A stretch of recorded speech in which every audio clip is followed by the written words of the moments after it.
Hi, I'm Ada and I work here at Volante Farms in the greenhouse. If you're not sure about what plant you have or what light needs it has, your best bet is going to be bright indirect light. Now, you may have heard that talked about before, but what does that actually mean? So I have this diagram here of a room that might be similar to one that you have in your home. So you can see here this yellow is where the sunlight is coming in. That's going to be your bright direct light. The closer you are to your light source, the more intense your light is going to be. So this area right in front of your window is going to be your brightest, most direct light. The area next to that is going to be your bright indirect light, where the sunlight isn't specifically shining right onto your plant. As we get farther away from the window, our light gets less intense. So as we get farther away, this is going to be more of your medium light area.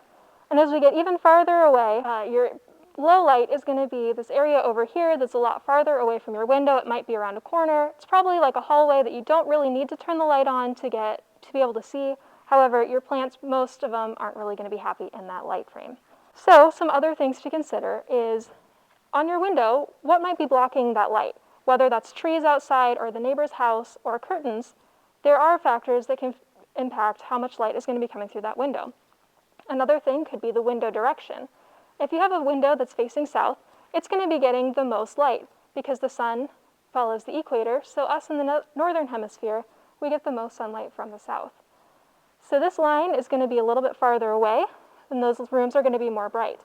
West-facing windows are going to be the second most bright, as afternoon sun is more harsh than morning sun, and east-facing windows are going to be the next one after that, with the lower light only coming in the morning with that sunlight, and lower light in the rest of the day.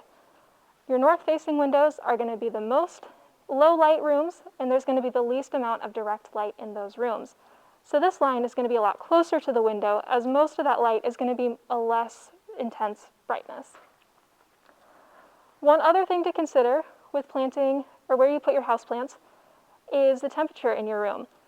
Now, houseplants prefer temperatures similar to what we do, and so consider you wouldn't want to be sitting right next to your window in the cold winter where it's going to be really cold. Or you wouldn't want to be sitting right on top of your heat vent.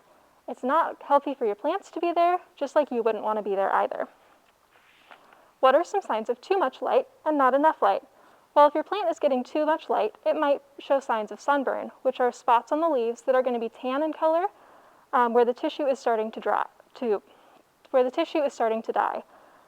They also might be pale or washed out in color, or it might start to drop some leaves. If your plant is not getting enough light, it's going to start to stretch and have longer stems that are starting to reach toward the light. It also could have yellowing leaves or drooping leaves, or it could become dull green in color. So if you don't have enough light, you can use supplemental lighting. I'm not going to get into that too much here, but it is an option that you could purchase grow lights to supplement the light in your home.